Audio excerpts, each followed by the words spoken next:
Hello, and welcome to Mondays with Marlo. I'm very excited today. Not only do we have someone that we all trust so much and really have grown to love and admire through the years of all of his television shows, Dr. Drew, but also this is our first satellite. So we're bringing Dr. Drew live from Pasadena, California. I'm in Manhattan, New York, and together, we are together because of the satellite, which is very exciting for us, very big time. We love Dr. Drew because he's really been a voice of reason for so many of us with addiction, sex and relationships, teen drugs and abuse problems. So this is a wonderful time for everybody who's watching to get your questions in, and we have a lot of questions that came in over the weekend. So welcome, Dr. Drew. I'm so glad that you decided to join us. I know you're very, very busy with your new show on HLN. When does that start? I believe it's April 4th, the first Monday in April, and I'm really looking forward to that. That's the kind of thing I've always wanted to do. I've done a lot of different kinds of television, and when people ask me what I like best, it's that kind of thing. So I'm very, very excited. That's great. All right, well, we have lots of questions, and we have only a half hour, so I'm going to just get right in here. The first question Let's do it. The first one comes from Georgia.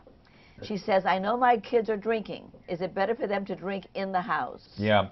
People frequently have very, very grave misconceptions about that, Marlo. I'm going to try to keep this answer as short as I can, but let's just say the clearer you are with adolescents, the better the outcomes are going to be. The way their brain development is, you've got to understand something, that their frontal lobe, the prefrontal cortex, literally shuts down from the age of about 12 to 24, particularly the males. It's longer for them than the females. And so they are actually relying on your functioning frontal cortex to be superimposed on theirs to contain the impulses and aggression and arousal that is primarily driving their behaviors. So if you tell them, geez, you can smoke cigarettes here but not here, well, pretty soon they're smoking everywhere. They just can't contain those kinds of, they don't understand, they don't do well with those kinds of boundaries. If you tell a kid you can drink here and not here, you're saying it's okay to drink as far as they're concerned. The other thing is do not discuss what you did in your own adolescence or high school. I promise you that is issuing a license for them to pick up where you left off. I've seen this thousands of times. It's never otherwise. It's a huge mistake. But back to drinking at home and all, the outcomes of that are poor. It's clearly not the right thing to do. And I keep it very simple with my own kids. I say, look, I don't tolerate illegal behaviors. Do you know any other illegal activities I allow to go on in my house? It's illegal for you to drink. We don't do that in the house. I don't tolerate it on the outside. And by the way, if you break the law and suffer the consequences, you're on your own. Enjoy. Have a great time. In prison. And so far, things have been pretty good. Oh, that's great. That's great. Right. That's interesting. That surprised me, that question, that answer. Yeah, I think there's grave misconceptions in our culture about this. Yeah. Grave. It's just unbelievable how we cling to these ridiculous notions. Here's another question from City Love. What questions should a couple ask each other before they get married? Well, boy, I wish there was some magic recipe for that. Well, we want one. The kinds of things to think about is, what are your life scripts together? In other words, what has your experience been in your family of origin? And sometimes, humans have an uncanny capacity to reproduce the past in their current lives. And so, if you come from a broken family, you need to kind of prepare for that you're a higher likelihood of that. You need to be talking about that and really be clear about commitment, and that you're going to, for better or for worse, actually mean something to you. Then you need to be, I wish I had some magic questions besides that.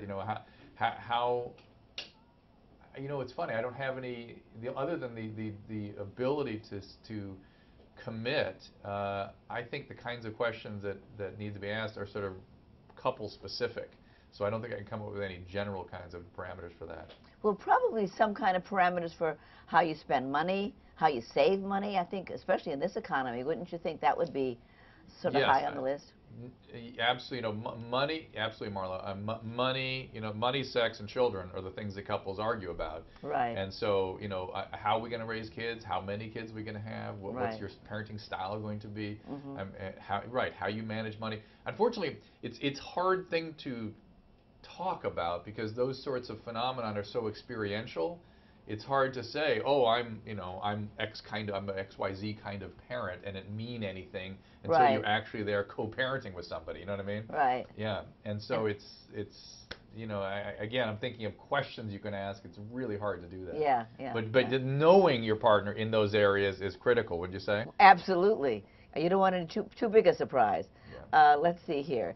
If you No. could, this is from Diane. If you could give one piece of advice to college students right now in regards to love and sex, what do you think is the most important thing that they should know? I actually have, I give lectures in colleges all over the country, and it's often, 800, 2,000 kids, big audiences. And every room, every college, the same thing comes to the surface. And I tell this to my kids too, especially my sons. Cultivate dating. It's a crazy piece of advice, and kids don't even like hearing the word dating, as though that's some sort of anachronistic, vestige of the past. But Marlo, I'm telling you something. This whole hookup culture is painful for kids, and it fuels the binge use of alcohol and drugs. And if they would just spend time together and sort of make a bet on a particular person and say, I'm going to want to take you out and have a meal with you, both men and women would find they'd a lot happier. I'm telling you, it's crazy, but one piece of advice in college: step aside of the hookup culture and go ahead and cultivate. Just don't call it dating. I know that word bothers college age kids. Just hanging out with one person. How about that? We'll call it that. Well, getting to know somebody, which is the way we grew up. You actually had a date with somebody. Well, Yeah, but that piece of it is what they recoil against. Like, oh, that's what Marlo and Drew did that. We're a new culture. We're a new generation. See. No, right. yeah, no, yeah. And so what I say is, look, it's healthy. Humans build emotional health in an interpersonal context. So sitting, sharing time with another human is actually very healthy. You may get what you want in terms of the relationship and the sex out of that. This is college age kids, and you'll be less likely to binge on alcohol. So I'm just saying it's a healthier alternative. No, I think that's a great answer. I really do. Here's a question from Danielle. She says, my teenager is interested in sex. It's a boy, I guess, and I am totally against it. Do I still provide him with protection? Yeah, I mean, right. Look, this question comes round and round, and I would model it the same way. I am totally against speeding in the car, but I still tell my kids to wear their seatbelts. You know what I'm saying? Yeah. You can give them a message about not doing something that you value, that you and explain to them why. You cannot listen. Kids respond to reason, not sort of abject fiats. You have to say, here's why, here's what can happen, here's what I'm concerned about. I love you, and here's what the outcomes I'm so fearful of happening. It better make sense, or they're gonna run away. Oh, absolutely. And do what they want to do. But also and I hope to heck you don't do it. But here is these things called condoms that God knows I certainly don't want you getting AIDS, and I don't want you getting a girl pregnant, and understand how this works. But I don't want you using it. They get that. Yeah, but that's a little bit like that drinking thing. I don't want you to drink and. It's a little bit. It's harder to give a clear. It's harder to give that. It's really closer to seatbelts and speeding. Right. Which is or by the way, or also with alcohol and drug use, it's the same skewed logic, which is, do we sit here and tell ourselves that we shouldn't be talking to kids about drugs and alcohol because it will make them want to use? Right. No. We start as early as possible. We talk about the consequences. We give them relatable sources. Kids are smart. Kids understand these things. And when you talk to them about it, they get it. But to merely give fiats, they push back a little bit. And then not to prepare them how to keep themselves safe and save their lives, I think that's just foolish. No, that's great. That's great advice. This is live. This is a live question right now from Erica. And she wants to know, can addiction be linked to genetics? My entire family seems to suffer from substance abuse issues. Yes. I've treated roughly 10,000 addicts and alcoholics in my career, and I can only think of 5 where I couldn't see a clear genetic link. So the answer is, of course. The way the geneticists say it, the way the scientists say it, is that 60% of the disease of addiction is accounted for on the basis of genetics alone. And we know what the genes are. We have several good candidate genes out there, and there's actually a cheek swab you can buy in the pharmacy that can. It's not a great test, but it's one of the gene markers for alcoholism. And alcoholism and addiction is the same basic genetic predisposition. And yes, it's in the definition of addiction. And so why don't I just go ahead and throw out the definition so people have it, which is it's a genetic disorder with a biological basis. The hallmark is the progressive use in the face of adverse consequences. And by adverse consequences, mean work or school, health, relationships, finance, or legal status. And then denial. Denial is actually a defining feature of addiction. Here's a great question that I know a lot of my friends are going to wonder about. Is there such a thing as an addiction to shopping? Sales specifically. If this is an addiction, is there is there a 12-step process for overcoming it? Yeah. I've actually done some television programs, Marlo, on shopping addiction. Have you ever suffered any compulsive shopping or spending yourself? Sure. I didn't expect you to say that, but has it spiraled out of control? Has it been a problem? No. But I find but I have bought something and thought later, what compelled me to buy that thing? You know, so, but no, I'm not a person that goes to a store and ruins my life. No. I did a little television series on that once before the days of hoarders and stuff like that, and we did a special on this. And yeah, when you really come across a shopping compulsive, you know it, boy. They are woo. And almost the last one I dealt with was a woman who you kind of get to understand it, who mother had abandoned her when she was a child, showed up when she was 9 years old, took her to a Burlington coat factory store, and they had this wonderful day there together where she bought coats and purses. And now this woman compulsively, whenever she feels bad, she goes to that the same store, and buys coats and purses. And she has indebted herself at hundreds of thousands of dollars. Usually it's debting that gets the people high. It's the gratification of the shopping, but then also the debting fuels into it. So many times we're sending these people to Debtors Anonymous as a means of controlling it. That is the primary 12-step program for shopping. You know, I read one time, Drew, I wonder if you've thought of this. I read one time where it was some kind of psychoanalytical conversation in a women's magazine about shopping compulsion, and the therapist said that a store is a place where no one says no. Yeah. It's like it takes different forms for different people. I mean, the way I conceptualize it as an addictionologist is they get high.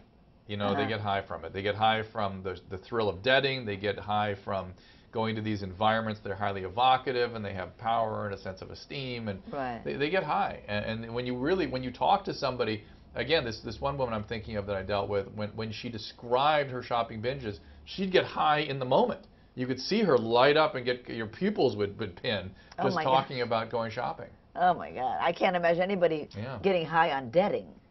That's scary.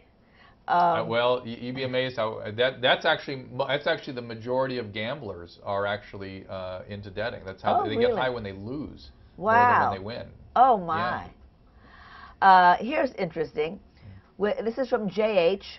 With all the shows you've done, you've interacted with a lot of people on taboo topics. So what's one of the weirdest or strangest or most outrageous that you've ever overcome in your field, that you've come across? There's so many. I couldn't even tell you. A weird one? Are the ones that are really not appropriate for. I think one weird one that comes to mind just off the top of my head that I actually could comfortably tell you. And this was a guy who actually called the radio program.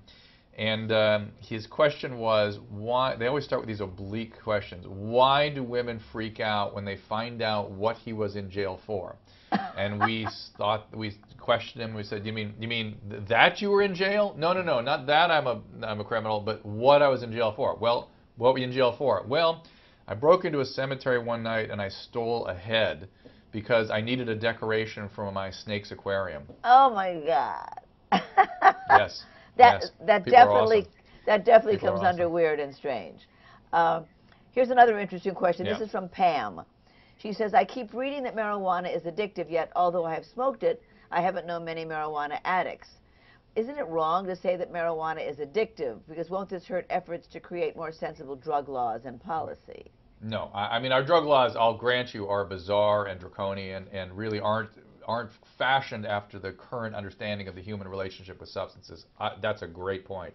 But marijuana is profoundly addictive for some people. I will direct you to this season of Celeb Rehab, which we just finished. We had 2 severe marijuana addicts, and they wait till you see them struggle and how tough it is for them not to use that drug, and the severe withdrawal they get. It's paranoid, irritable, it's unpleasant. Not everyone can become a marijuana addict. It seems to also have some sort of genetic predilection. But for those for whom they love it, if you love that drug when you get high from it, you got to watch out, because that's all you'll be thinking about every day. And once you get hooked on it, it is exceedingly difficult to treat. Now, just because it's addictive, in my opinion, doesn't mean it should be illegal, right? I mean, alcohol is legal. So these our laws really are kooky. So I'll grant you that for sure. Here's another question that's come in live. The girls in my daughter's class are much more sexually suggestive than I'm comfortable with. She says this is normal these days. How do you suggest I respond to her?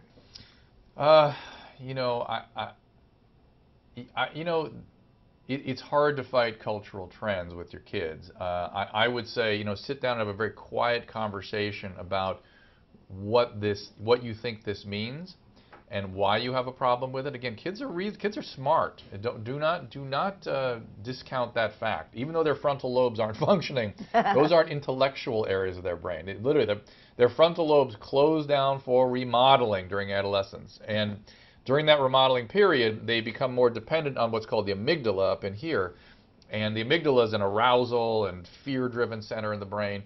But their intellects are really quite functioning, and they will respond to reason. And so the kinds of things I would sort of focus on with your kid is what going on in those girls' lives and what are they getting out of this. Really investigate who those girls are and what's going on, and what they get out of that and how people perceive them. Try to be very realistic with the child about what the meaning of all this is, and I think you might be able to get through. It's interesting. Here's an interesting question. And it's live, coming through right now. I have been tanning since I was 15. I have cut down to going only once a week, but I can't stop. I know the risks, but I feel addicted to tanning. Is that even possible? No, that's not addictive to tanning. It's just ask the Jersey Shore guys, GTL, right? Gym Tanning Laundry. But there is a compulsion and sort of an addictive quality to body image issues. People that use anabolic steroids, for instance, get addicted to how they look. People that diet compulsively. These kinds of behaviors that affect our body image can be difficult to break, but it's really more about sort of in the in the category of body dysmorphia than addiction. The next question, I don't know how much time we want to spend on it, but since we have a live viewer here who'd like to know, and probably a few other people too, what do you think about Charlie Sheen?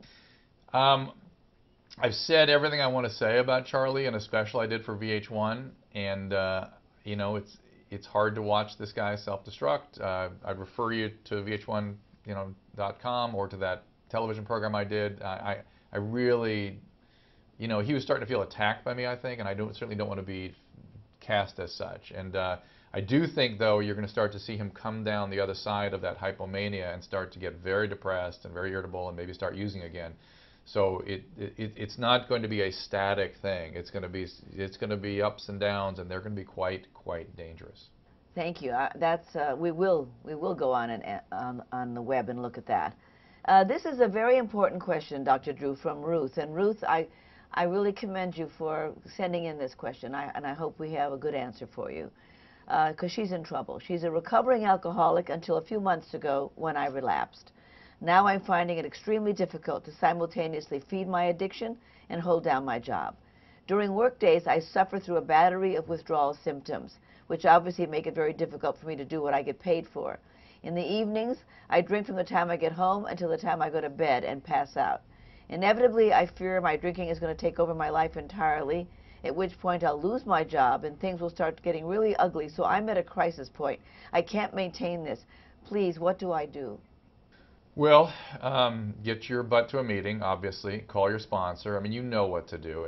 Your sobriety you must not have gone to meetings before. You must not have done any really 12-step work.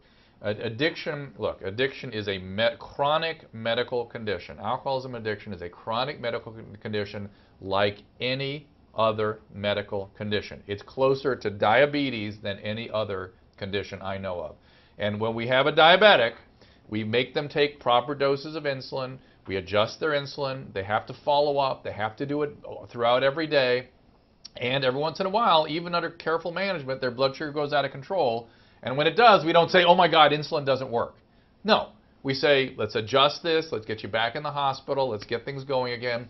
And that's exactly what needs to happen here. You've got to go inpatient immediately. Alcohol withdrawal, which you're already suffering during the day, can be very dangerous. You need 3 to 5 days at least of stabilization, and then some kind of ongoing management and care. Obviously meetings, obviously sponsor, obviously 12-step, and frankly I would do it 2 to 3 times a day. You're going to lose your job, you're going to lose your health, you're going to lose everything on the road you're on. Just capitulate to the process. Find a doctor who knows how to treat alcoholism and get it going right away. You have no insurance, if you have no resources available, county mental health always has something. And there's a meeting on every corner, every hour of the day. Get your butt in a seat, raise your hand, ask for help. Thank you. Thanks, Ruth. Please listen to Dr. Drew. He really cares, and he's been there. He's helped a lot of people. I'm glad you called in. Here's live from a woman. She hasn't given her name, but she says, my daughter's gay. She's sexually active. I have no idea how to educate her on how to practice safe sex. Obviously, pregnancy is not a concern, but how does she protect herself against STDs? It's a really good question, and you know, dental dams are obviously the one sort of instrument that people have advocated, though they're not used very often at all by young people. And just as a quick side, an easy way to make a dental dam is to take a condom, cut the tip off, and then cut along the long axis, and you have a sheet of latex then you can use. I think it's important to educate her that while lesbian population, it's a gay girl, right? A gay woman? Yes. Her daughter. Mm-hmm. Okay. That while lesbian populations have lower STDs of certain types, they still do have them, of course, and that's appropriate that you're concerned about this. I would say that what I like doing is referring, particularly young adults, adolescents, to gay and lesbian youth centers. They usually are, almost every community has one. They're usually loaded with resources and lots of, again, young people who are relatable for this young person and to whom they're more open to listening than mom or dad. And really get some, because the kinds of safe sex ideas for lesbian populations are pretty cumbersome, and kids don't like to do it. And you know, it's about how to. It gets pretty explicit. You know, how to clean instruments and things, and how to use a latex sheet. And I think gay and lesbian youth center is the way to go. Thank you. That's great. Here's an interesting question from Jezebel. Could you explain the link between being physically punished as a child and how it affects the brain as we become adults? Yeah, it's a very long story. I'm looking at the clock here, and I'm going to give you some cliff notes on it. But we do know a lot about this now, and that physical abuse of children, the line between sort of physical discipline and physical abuse is, generally speaking, the use of an object. When something is lifted up to hit a child, there seems to be a threshold that's crossed at that point. And there's a gentleman by the name of Alan Shore, S-C-H-O-R-E. Look him up online. He has tons of data out there.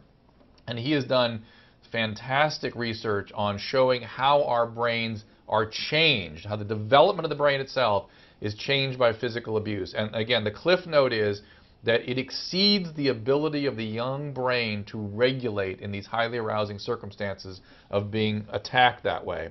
And it shatters the regulatory system in such a way that it breaks down what the child's brain does to a primitive style of regulation that is akin to playing possum or death feigning.